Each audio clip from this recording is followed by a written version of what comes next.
welcome back to the Get Fit podcast, where we chat money, mindset, and a little bit of muscles. I'm so freaking thankful that you are hanging out with me here today because there's literally anything else in the world you could be doing. You could be fly fishing. You could be carving a tree into your brand new headboard. Whatever it is you could be doing, you're hanging out with me here, and I'm so grateful.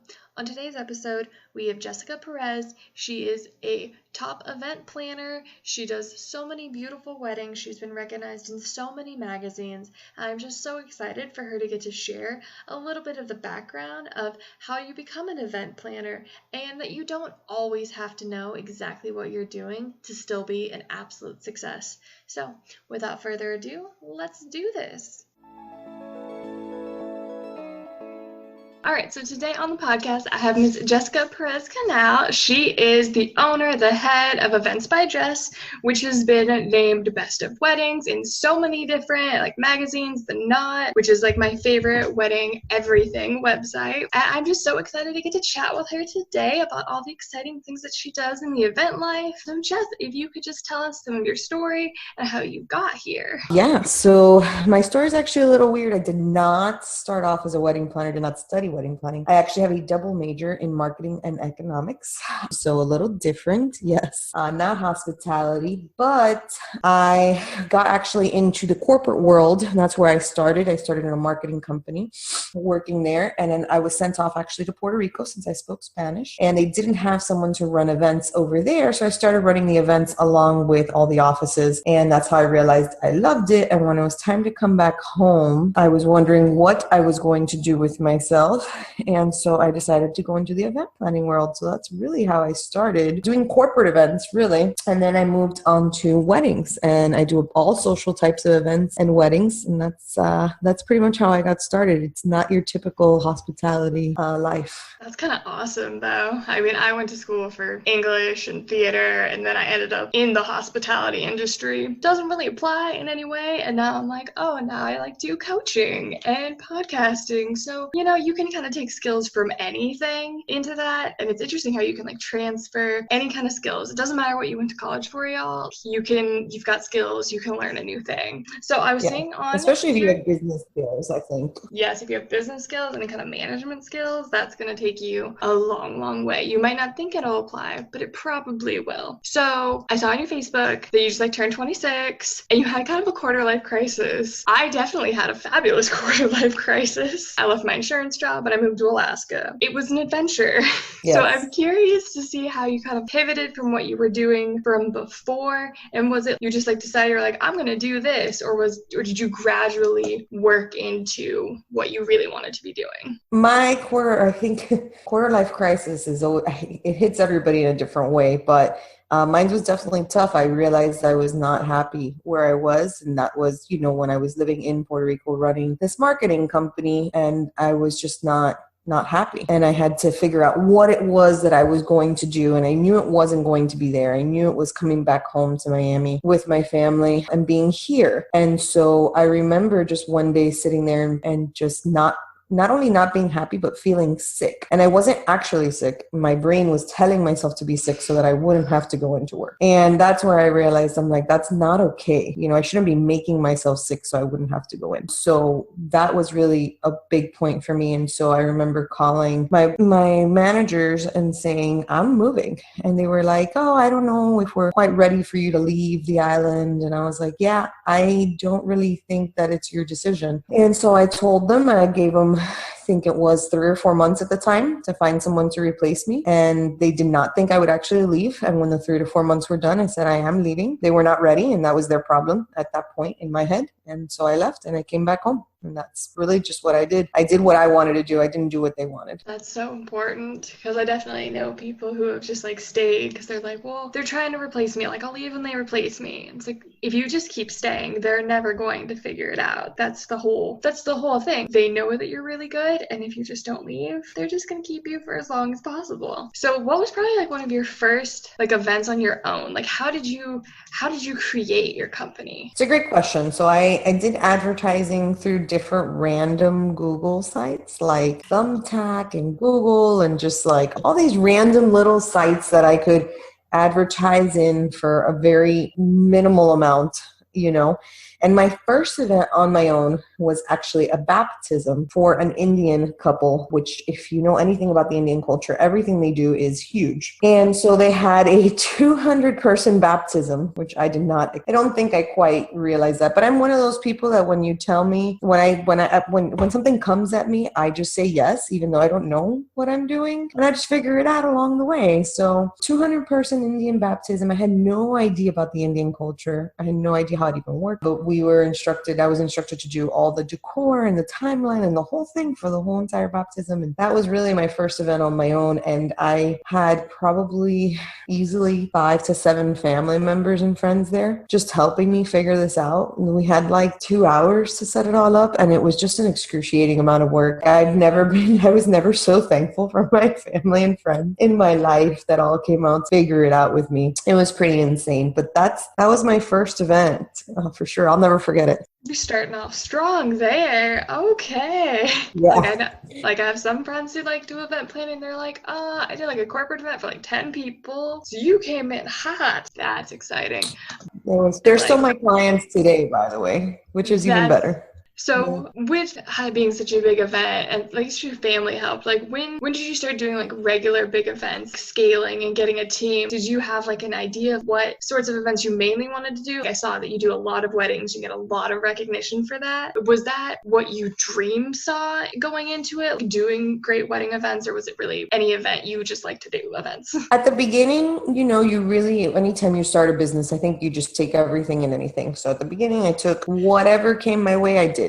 And it all gave me so much experience. I mean, when the first wedding I did, I planned in a month. They wanted to do it in a month. And that was extremely difficult as well. But I took, like I said, I didn't really have much going on. This is what I was doing. And this is what I told myself I was going to do. I always, one of the mottos of my life is swim or swim. There's no sinking. And you'll hear that on my podcast. I always talk about swim or swim. And I just, swim or swim. I'm just that's my trademark. And, I was just I'm going to do this no matter what. So I took really any job that came my way. And then little by little, I started to get booked for more and more weddings. And because weddings, you get booked out anywhere from 12 to 18 months in advance. I'm primarily booked up for weddings before I get booked up for anything else. But I do have my team, of course. So I would say we started doing events in 2014. So I would say it probably took me about a year or two to really get settled and start winning my awards. And then I needed a team. And so I was going from doing my first few years, and probably somewhere between 50 to 60 events a year. I now focus on the 20 to 30, 25 to 35 really events a year. And I do primarily, like I said, weddings. And I have 2 lead planners now that take on all my other events. They'll take on anything from, small social events to weddings as well. They're both fully trained by me, which is great. They both started with me as interns and have worked their way up. And then I also have assistants and interns. So, we're fully staffed now, but obviously that was not the case at the beginning. I mean, I remember calling friends to come help me at the beginning all the time. Hello, my dear friends. What kind of money community do you have? And I don't mean who's your financial institution, what are your investments, how's your 401k? I don't mean that. I mean the people that you can go to when you're struggling to pay off your debt, when you're not sure if you're doing the right thing financially, where you want extra saving tips, where you want budget advice, where you want little teeny tiny savings hacks that can add up so much in the long run. Do you have a money community? If you don't, then I'm so freaking excited to welcome you into mine. It's called my MoneyWorks Tribe. It's on Facebook. We are growing every single day. And right now I am doing, for every week, you can earn $25 for yourself to spend on maybe a little treat for yourself or put it forward that debt, my favorite thing. And then also $75 to your local community, either your community food bank, a charity you love, something to give back. And I'm so excited to be able to offer this for y'all. So be sure to check out my MoneyWorks Tribe. The link is going to be in the bio, and I cannot wait to see you there.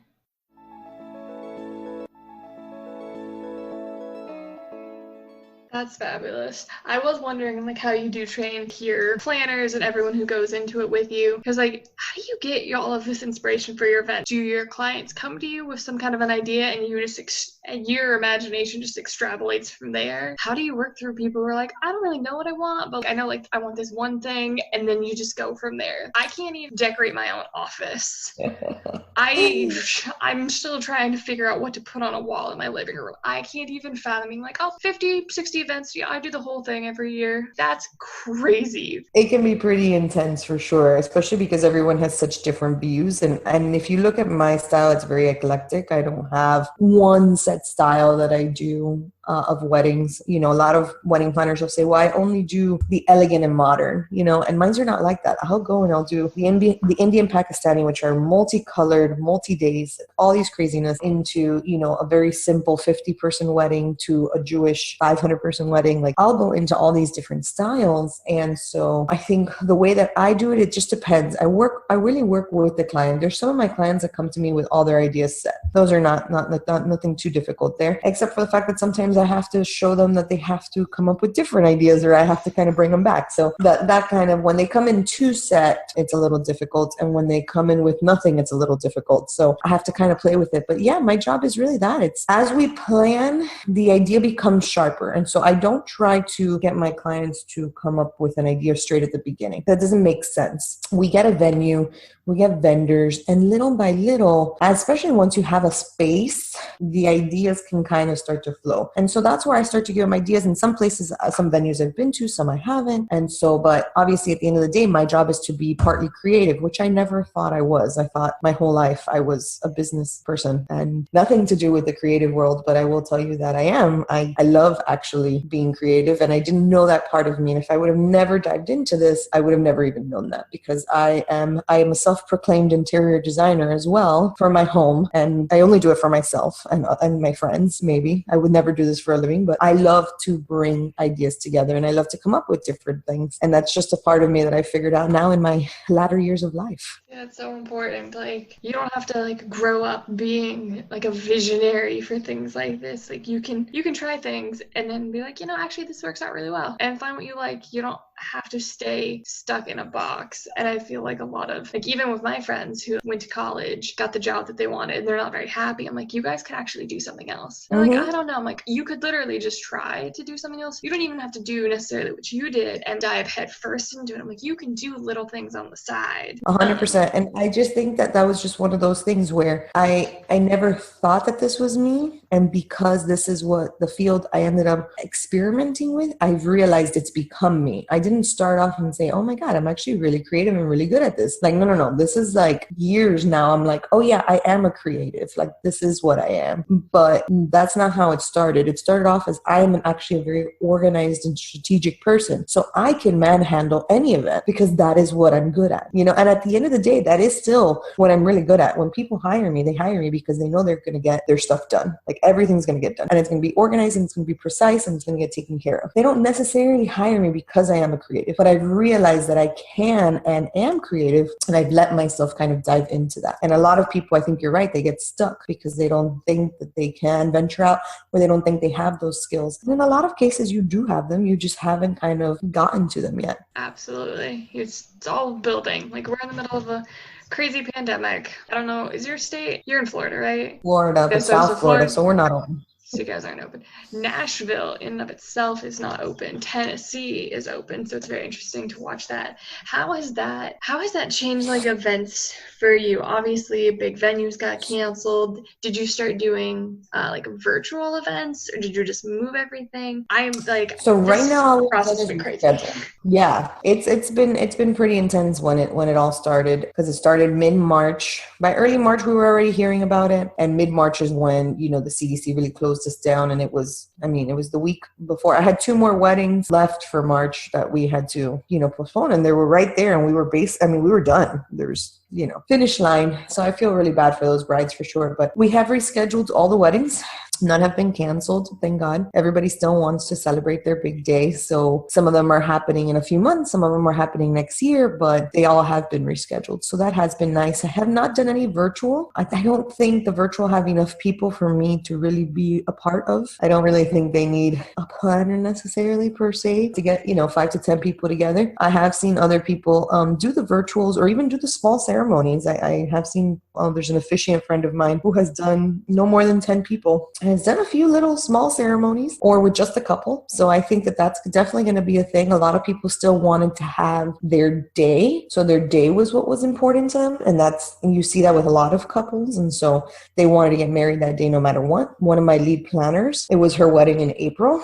And I feel really bad. So but she did still get married that day. Like I said, we're just going to do the wedding on a different day, but she still did the legal paperwork that day. So I just think that that's what happened to a lot of people. And it's really sad to see with the pandemic, but what I love about our industry and the hospitality industry is that everyone's really come together to support brides and to make all these adjustments, because it's a lot of adjustments that we've had to make on our end as an industry to really make it all come together again, because we were booked. Like I was already booked for fall and spring, and we had to make some adjustments and figure out how we were going to stick all these weddings that we had to reschedule into an already booked schedule. So it was a lot, but I mean, we're still here. We're still fighting. That's what counts. Yeah, I've definitely, the hospitality industry being my favorite thing pretty much ever has just been really devastating to watch happen. But at the same time, I've never seen more people come together to support in an industry. I'm in a bunch of different Facebook groups for hotels and just like what they can do and redoing the hotels to be convention areas, hospitals, nurses, first responders, like just for free to get people in for that. So it's definitely going to change how events are going forward for sure. But I also think it will make people appreciate them a lot more, having the ability to be all together, which I'm very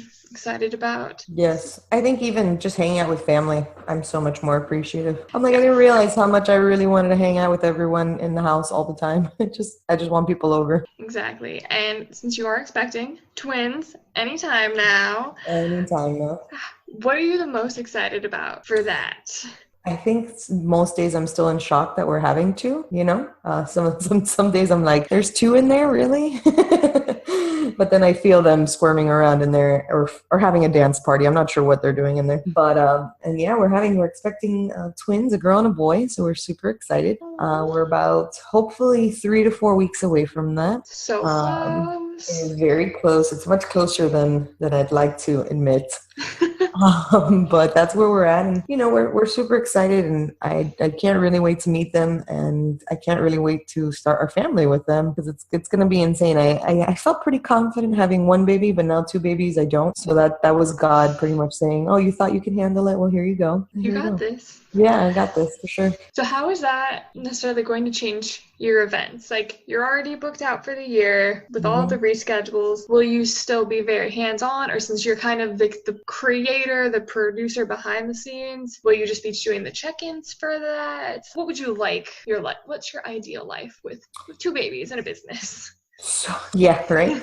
So I think one of the good things is that I've planned for this. Like, we knew that this was something we were going to do. So I knew that I was going to have to cut back the amount of weddings that I was going to do. So where I'm at now, which is the 25 to 35 a year, that's really where I wanted to be at going in with a family. So I feel pretty confident with that. And so I think my schedule is pretty much going to stay the same. Luckily, we have my husband's mom, my mother-in-law. She's fantastic and retired.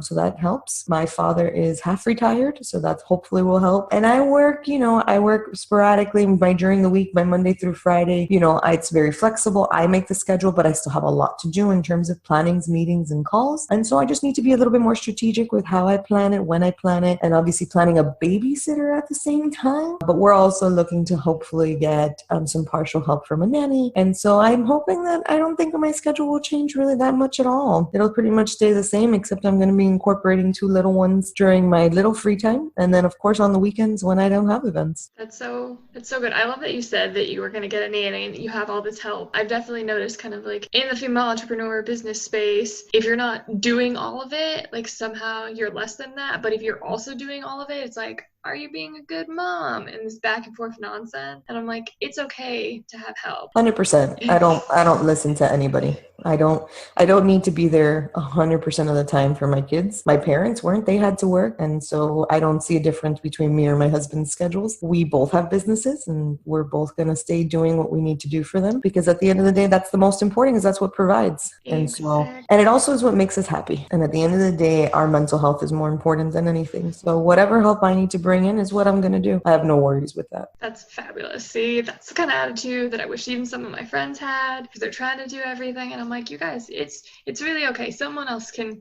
watch your small child. Like, it's okay. You don't have to look at them 24/7. My parents worked. My mom worked nights. She was always gone. Whatever. I had a house. I had food. I was like a little kid. I don't care. Like, You don't know if the they're difference. babies, Yeah. they don't know. As long as you set that intention, it's like, well, mommy and daddy are working so that you have food to live. It's kind of important. But really, like, If anything, little it kids, humbles them and it shows them that they will one day have to work too. I don't think there's anything bad about it at all. Yay. I definitely just wish more people felt that way all of the time. And I feel so awkward every time I'm like, you can ask for help. I don't have kids, but you can bet if I had kids, oh, I would make so many friends. I'd be like, would you like to watch the child right now? Perfect. Nanny? Absolutely. Like, nanny's just in the house, and I would just be in here being like, it's fine. I can focus. Mm-hmm. And that's exactly what it is. I work from home for the most part, and I have my office, and that's just what it's going to be. This is where I work, and she'll be outside with the kids. I'm not saying I won't step out. I'm not saying I won't check in on them. I won't say I'm going to have a great schedule. I think it's going to be fantastic. I'm not worried about it. What is a piece of advice that you would give your younger version? What's like the best advice you'd give your younger self? I think one of the best pieces of advice that I would give myself, I think sometimes when you're younger, you hesitate a little bit. I think, when you're younger, you hesitate, especially because you are younger and you don't really know what you're doing. And if I would have not hesitated, I probably would have left Puerto Rico a little earlier, and I probably would have been here a little earlier, and I probably would have been more established by this point. But I think, like, if you have a plan and if you've said, this is what I want to do, and I think this is something I always said to myself, I wanted to these are my goals for my life in business, and these are the goals for my life personally. I wanted to make sure that I was established by the time I hit my 30s. I would have loved to have been established so that I could have a family. I didn't want to just be having a family and not being established. But if I wanted that by early 30s, I knew I had to start working on that by the time I hit mid 20s, And so just like knowing that my plan was right and not hesitating through it and not being scared to do things. My swim was very much once I moved here back home I moved back home when I was 26 back to Miami. I had my quarter life crisis at 25, which is crazy, at exactly 25. But at 26, I moved back, and I remember saying, like, if I want to be married and have my family, and I also want to have a business that I can have while I have a family, then I need to do this now. Like, I need to make sure that I'm super focused and work my butt off for the next 3, 4, 5 years, however long it's going to take me, so that when I get to this point, I can be comfortable. And I think, looking back now, if I would have talked to myself 5 years ago, I would be super proud of myself if I saw myself 5 years ago, like if I saw where I'm at now, because I'm like, I did it. This is what I wanted. And the hesitation didn't help. The hesitation only would have propelled me forward. So I think just not hesitating and just knowing, like, not being scared, like, it's okay. If I have a plan, even though I don't know all the answers, you're going to figure it out, and it'll be okay. It'll always be okay. Yeah, it'll always be okay. You'll always figure it out one way or another. The hard way or the easy way, but you always figure it out. You always survive. Anytime you think something's too hard, it's not too hard because you haven't done it yet, and it's not too hard because you've done things like it before. Yeah. Everything, you can figure out anything and make it through it. Yeah, just because you're mentally scared doesn't mean anything. And I fully supported myself, and I always tell people that I moved back. I didn't move back with my parents, either one. My parents are divorced. I moved back on my own. So Swim was really just me being like, I need to do it. I need to pay my bills, and I am fully alone, and I have a car and an apartment and all of these bills, and I have to figure it out. There's no going back. You know what I mean? And if you have that strong mentality where you're going to figure it out, then you'll figure it out. that just is what it is. I'm a firm believer in that. That's amazing. So I will have your Facebook, Instagram, I'll have your website. You said you had a podcast as well. Perfect. Yes. I will get that from you as well. Everything will be linked in the show notes. You can go see her, go stalk her website. It's gorgeous. Look at some amazing events. Plan one for maybe 20 months from now. Like decide you're gonna get married, and then in 20 months you can book with her, y'all. Exactly. Maybe farther out. And I'm just so thankful that you took the time to hang out with me this morning. Yeah, thank you so much for having me on. It was great. Thank you. Bye. Bye.